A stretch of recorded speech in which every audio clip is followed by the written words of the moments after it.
सोनभद्र दौरे पर मुख्यमंत्री योगी आदित्यनाथ कई विकास परियोजनाओं का लोकार्पण शिलान्यास होगा और 414 करोड़ की 217 परियोजनाओं की सीएम योगी ने सौगात दी है। रॉबर्ट्सगंज की जनसभा में मुख्यमंत्री का संबोधन। 6 साल पहले युद्ध पेयजल लोगों के लिए सपना था और आज हर घर नल योजना के तहत घर घर पानी पहुंच रहा है। तो देखिए, पहले शुद्ध पानी लोगों तक पहुंचाना एक बड़ा सपना हुआ करता था, जिसे साकार करने की कोशिश की जा रही। पाइप से आरओ का पानी आपके घर पहुंचेगा।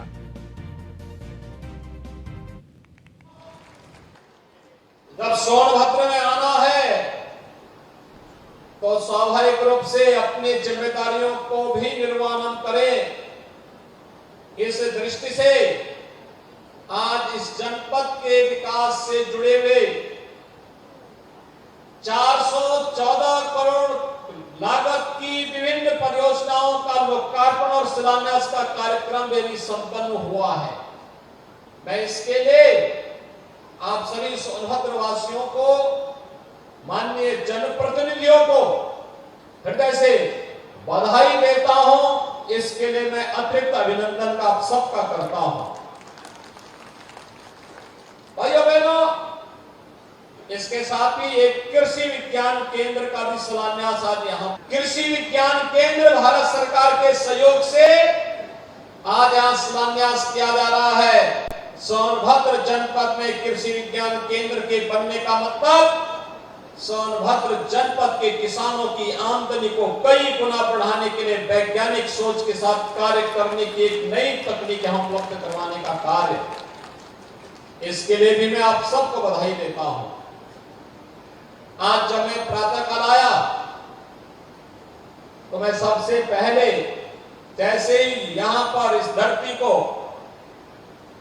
नमन करने के बाद मैंने सबसे पहले यहां पर निरीक्षण किया निर्माणाधीन मेडिकल कॉलेज का। भाइयों बहनों, अनुमान करिए, मेडिकल कॉलेज सोनभद्र में आज से 6 वर्ष पहले ये सपना था, लेकिन अब हकीकत बन चुकी है कि हमारे सोनभद्र में भी अपना एक मेडिकल कॉलेज होगा और भव्य मेडिकल कॉलेज यहां बनने जा रहा है। भाइयों बहनों, स्वास्थ्य की बेहतर सुविधा यहां लोगों को मिलेगी। आज हमने जो 417 करोड़ रुपए की परियोजनाओं का शिलान्यास और लोकार्पण किया है, इनमें से यहाँ के विद्यालयों को तकनीक के साथ जोड़ने के कार्यक्रम भी इसमें शामिल है। तकनीकी दृष्टि से सक्षम यहाँ के बेसिक शिक्षा परिषद के स्कूलों को बनाया गया है या बनाया जा रहा है। और मैं अब यहाँ के प्रशासन से कहूंगा कि डिस्ट्रिक्ट मिनरल फंड का उपयोग सुदूर क्षेत्रों में स्थापित जो प्राथमिक स्वास्थ्य केंद्र हैं, उन सभी प्राथमिक स्वास्थ्य केंद्रों के साथ साथ यहाँ पर जितने उद्योग लगे हैं उनके सीएसआर मद के पैसे का उपयोग भी यहाँ पर हेल्थ एटीएम लगाने के लिए करें और हेल्थ एटीएम को जिला चिकित्सालय के साथ या केजीएमयू और आरएमएल के साथ या एफपीजीआई के साथ या बीएचयू के साथ जोड़ करके सुदूर क्षेत्रों में रहने वाले हमारे जो वनवासी भाई बहन हैं, यहाँ के जनजातीय समाज से जुड़े हुए नागरिक हैं, उन लोगों को बेहतर स्वास्थ्य की सुविधा प्राप्त हो। अब एक पुख्ता व्यवस्था टेक्नोलॉजी के माध्यम से बेहतरीन स्वास्थ्य की सुविधा वहां पर उपलब्ध कराने की दिशा में हमको कदम बढ़ाने पड़ेंगे। और मेरठ से एक बड़ी खबर आपको बता देते हैं, अभी नहीं होगी भदन सिंह बद्दो के करीबी पर कार्रवाई, क्योंकि हाईकोर्ट के आदेश के बाद 3 महीने के लिए कार्रवाई टल चुकी है।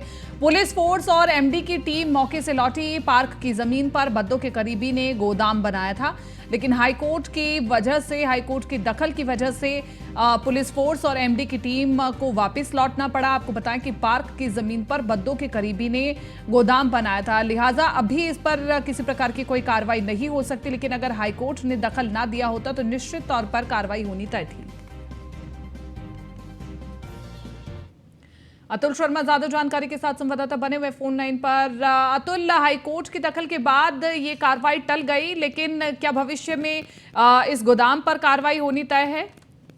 देखिए, बदन सिंह बद्दो पश्चिम उत्तर प्रदेश का 5 लाख का इनामी है। यूपी की अगर बात की जाए तो कुख्यात माफियाओं में बदन सिंह का नाम है। उसी के बेहद करीबी के एक जो गोदाम है उस पर कार्रवाई होनी थी। लगातार देखा जाए तो बदन सिंह बद्दो की कमर तोड़ने के लिए आसपास के लोगों पर पुलिस कार्रवाई कर रही है। वहीं बदन सिंह बद्दो के बेहद करीबी जो ये आज जिस पर कार्रवाई होनी थी वहां पर पुलिस टीम और एमडीए की टीम को वापस आना पड़ा, क्योंकि जिस वक्त कार्रवाई का दौर शुरू हुआ उसी वक्त की अगर बात की जाए तो बदन सिंह बद्दो के बेहद करीबी के यहाँ जो हाईकोर्ट का आदेश आ गया था, जिसको लेकर के एमडीए की टीम को और पुलिस की टीम को वापस आना पड़ा। लेकिन सबसे बड़ा सवाल है कि जिस तरह से उत्तर प्रदेश के अंदर माफियाओं की बात की जाए, उनकी कमर तोड़ने का काम पुलिस कर रही है। वहीं अगर आज की बात की जाए तो एमडीए की टीम वापस आई है, लेकिन 2.5 महीने बाद फिर एमडीए की टीम और पुलिस प्रशासन का कहना है कि इस जमीन पर कार्रवाई की जाएगी। लगातार देखा जाए बद्दो की पहले भी करोड़ों से ज्यादा की संपत्ति को पुलिस कुर्क कर चुकी है, जब्तीकरण की कार्रवाई कर चुकी है। वहीं देखा जाए तो आज की अगर बात की जाए तो आज की टीम वापस लौट कर आई है, लेकिन 2.5 महीने बाद फिर उस जमीन पर पुलिस का शिकंजा कसा जाना तय है। बदन सिंह बद्दो को जल्द से जल्द पुलिस गिरफ्तार करने का प्रयास करेगी। 4 साल 3 महीने से फरार है बदन सिंह बद्दो। अभी तक बद्दो को पुलिस गिरफ्तार नहीं कर पाई है, लेकिन लगातार देखा जाए तो मेरठ की कई सक्रिय टीम बदन सिंह बद्दो का पीछा कर रही है। ठीक है अतुल, शुक्रिया तमाम इस जानकारी के लिए।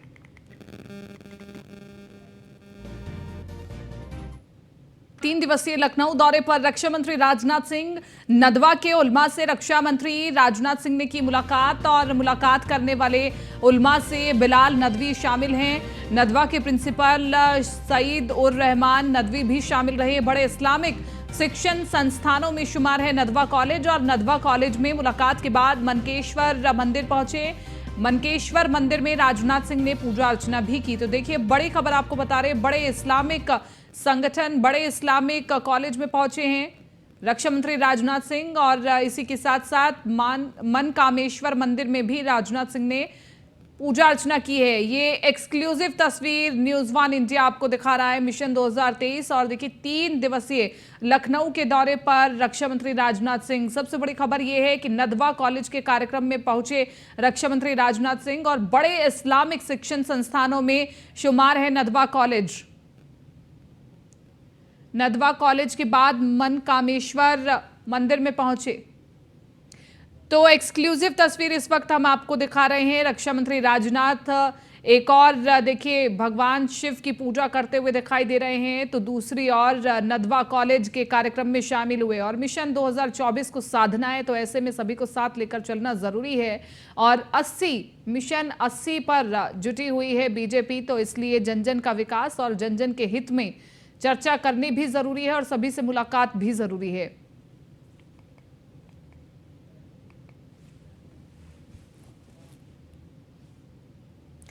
एटा से अगली बड़ी खबर, पेड़ काटने की विरोध करने पर युवक का काटा प्राइवेट पार्ट। आरोपियों ने घर में गर्भवती पत्नी पर भी कुल्हाड़ी से किया हमला। ठाकुर समुदाय के लोगों पर जाति सूचक गालियां देने का भी आरोप है।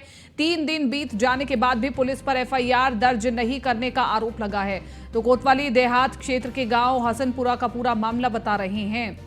दबंगों ने युवक का काटा प्राइवेट पार्ट। ठाकुर समुदाय के लोगों पर जाति सूचक गालियां देने का है आरोप, और 3 दिन बीत जाने के बाद भी पुलिस पर एफआईआर दर्ज नहीं की गई है। कोतवाली देहात क्षेत्र के गांव हसनपुर का पूरा मामला बताया जा रहा है।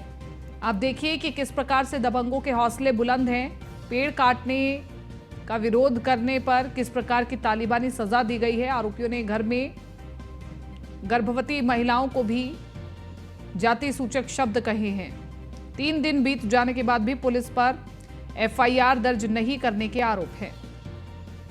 कोतवाली देहात क्षेत्र के हसनपुर का पूरा मामला। वही थी, ठाकुर लोगों ने सर मारपीट करी, हमारी लिंक काट दी सर, और हमारी बीवी 4 महीने से गर्भ थी। लातों से सर प्रहार किया सत्येंद्र उर्फ भूरे ने। ठाकुर लोग हैं सर वे, और ये कहते हैं इसी सरकार में नहीं पीट पाए तो फिर कब पिटेंगे। सर 2-3 घर हैं हम लोग जाट वालों के, हर एक को हर साल ना ये पीटते हैं सर। 3 दिन हो गए, थाने में रोज आते हैं तब तहरीर दिए, हमारा मुकदमा नहीं लिखा गया है सर। जी कह देते हैं लिखेंगे या इसी तरीके से टाल देते हैं। लड़ाई की क्या वजह है, क्यों लड़ाई की सर ये खात डाल रहे थे। वहाँ पर हमारा पेड़ था ये बबूर का, तो हमने की पेड़ मत काटो, अपनो खात बल्ले हमारी जगह में थी। तो हमने बोला हमारी जगह तो वहाँ तक है, लट्ठा तक। तेरी लट्ठा तक तो तू ही देख ले, तू ही ज़्यादा बन तो जान से ख़त्म कर देंगे हम तुझे। लिंग काय से काटा, किस चीज से काटा? सर चाकू से काटा सर। किसने? विक्रम ने। फावड़े भी थे और चाकू था और बका भी था वहाँ पर। वही थी ठाकुर। इटावा में स्टंटबाजों पर पुलिस ने बड़ी कार्रवाई की है। थार कार की छत पर बैठकर स्टंट कर रहे थे युवक और पुलिस ने थार की सीज और 16,500 का किया चालान। एसएसपी इटावा ने सभी थानों में सख्त कार्रवाई के निर्देश दे दिए हैं। तो देखिए, बड़ी खबर आपको बताते हैं कि स्टंटबाजों की अब खैर नहीं है। कहीं पर भी स्टंटबाज दिखेंगे तो पुलिस तुरंत उन पर एक्शन करेगी। पुलिस ने थार कार को सीज किया है। इसी के साथ साथ 16,500 का चालान भी काटा है। इटावा में स्टंटबाजों पर पुलिस की ये बड़ी कार्रवाई है। इसके अलावा अन्य थानों में भी निर्देश जारी कर दिए गए हैं कि किसी प्रकार की कोई लापरवाही न बरते और तुरंत ऐसे स्टंटबाजों को देख करके एक्शन लिया जाए।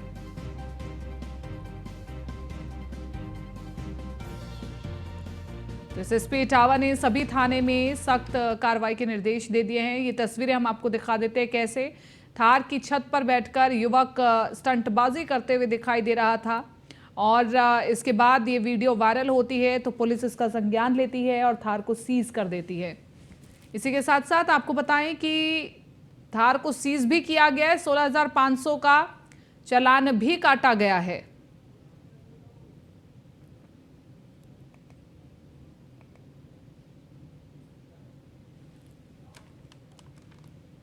अगली खबर झांसी से है, जहां जमीन बंटवारे के विवाद में कुछ लोगों ने महिला को पीटा और उसे सड़क पर बेरहमी से पटक दिया, जिसका वीडियो वायरल हो रहा है।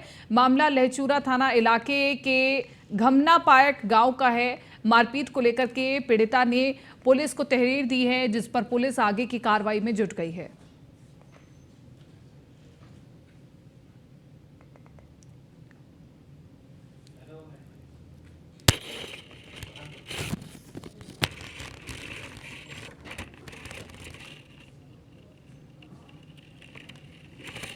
लखनऊ से अगली बड़ी खबर, सुवंशीपुर के मजरा राजपुर में लगी भीषण आग। कई घर आग की चपेट में आए। अफरा तफरी के माहौल को देखा गया। बताया जा रहा है कि दर्जनों बकरियां समेत कई गाड़ियां जली हैं और आग लगने की घटना से लाखों के नुकसान का अनुमान जताया जा रहा है। सूचना पर पहुंची पुलिस फोर्स और फायर ब्रिगेड की टीम। फायर ब्रिगेड की गाड़ी आग बुझाने में जुटी हुई है। कड़ी मशक्कत के बाद आग पर काबू पाया गया है।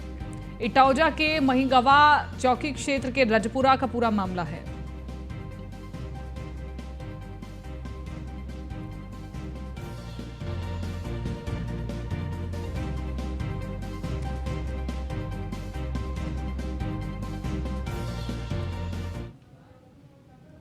स्थानांतरण प्रक्रिया शुरू होते ही सिंचाई विभाग ने अपने गेट पर ताला लगा दिया। गेट पर ताला लगाने से सिंचाई विभाग के कर्मचारियों का आना जाना बंद हो चुका है।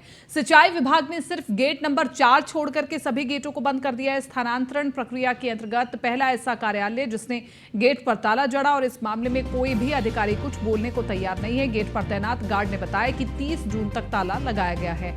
कोई अचानक निरीक्षण न कर सके, इसके लिए गेट पर ताला लगा दिया गया। इतिहास में पहली बार किसी विभाग में स्थानांतरण से पहले ताला लगाया गया है।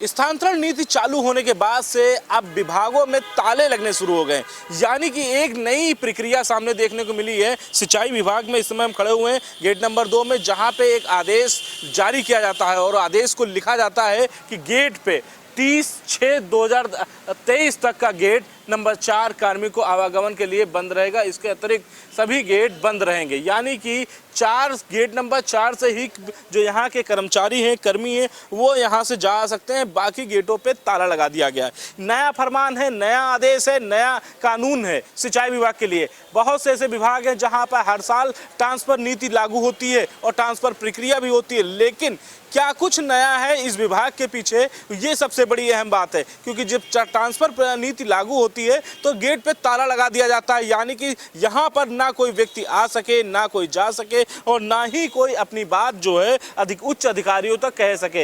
यानी कि आप जब ज्ञापन लेते हैं, एक पत्र लेते हैं, उसमें पत्र में साफ तौर पे कहते हैं कि आपको जहां अपनी मन की पसंद से आपको जहां जाना हो वहां एक एप्लीकेशन लिया जाता है ट्रांसफर के लिए, लेकिन वो अधिकारियों ने अब ये गेट पे ताला लगा दिया है कि गेट पे किसी प्रकार से ये ट्रांसफर नीति जो है जो लागू होती है वो ट्रांसफर प्रक्रिया ना हो। हम गेटमैन खड़े हैं, उनसे पूछ लेते हैं, क्यों भाई साहब ये ताला क्यों लगाया गया गेट पे? ताला लगाया कि अनलीगल कोई बाहर से आदमी ना आए। एक ही गेट एंट्री है, एक गेट से आना जाने के लिए, जो भी आएगा पता चलेगा कौन आ रहा है कौन जा रहा है, इसीलिए सभी गेट पर ताला लगा हुआ है। वजह क्या बताए हैं?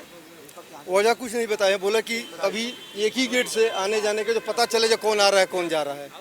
30 तारीख तक आखिर डेट क्यों दी गई? ये 30 तारीख को है क्या? 30 तारीख ये हमको भी पता नहीं है। 30 तारीख को क्या चल रहा है? 30 ये तो हमको कुछ पता नहीं है। अच्छा, आपको जानकारी है 30 तारीख तक क्या चल रहा है?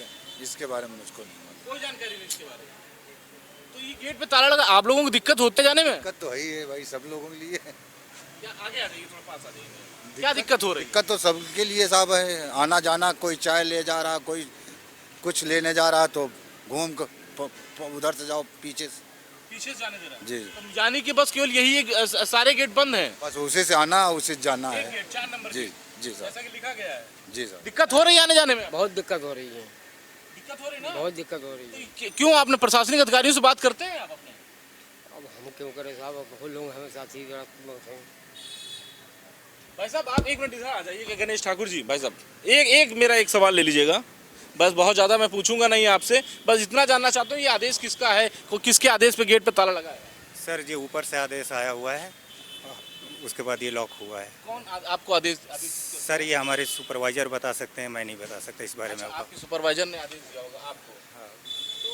फिलहाल ये सिंचाई विभाग का गेट नंबर 2 है जहां इसमें हम मौजूद हैं, खड़े हैं, और यहां की अगर बात करें जिससे पीछे हम विभाग को बारे में पूरी दृश्य दिखाना चाहेंगे कि जो आदेश है वो किस तरीके से आदेश यहां पे चस्पा किया गया है। वो सिंचाई विभाग का कार्यालय है, यहाँ पे प्रमुख अभियंता से लेकर के सभी यहाँ पे बैठते हैं। ट्रांसफर पोस्टिंग का सारा खेल यहीं से शुरू होता है और यहाँ ये माना जा रहा है कि गेट पे ताला लगने की वजह से कोई मंत्री, कोई अधिकारी, कोई एकाएक अंदर एंट्री न कर सके, इसलिए गेट पे ताला लगाया गया है। यानी कि साफ है कि अगर गेट खुला रहेगा तो कोई भी मंत्री हो या फिर कोई विधायक हो वो अचानक जो है प्रवेश कर सकता है, और प्रवेश करने के बाद अगर वो प्रवेश करता है तो बहुत से ऐसे राज होंगे अंदर के, वो खुल के सामने आ जाएंगे। तो इस वजह से गेट पे ताला लगा दिया गया है कि कोई बाहरी व्यक्ति ना आ सके, कोई मंत्री छापा ना मार सके, कोई विधायक ना पहुंच सके यहाँ पे अचानक। इसको लेकर के ताला लगाया गया है कि यानी कि अगर 4 नंबर गेट से भी कोई मंत्री या विधायक घूम के आता है तो उसको आने में समय लग जाएगा, तब तक हम अपने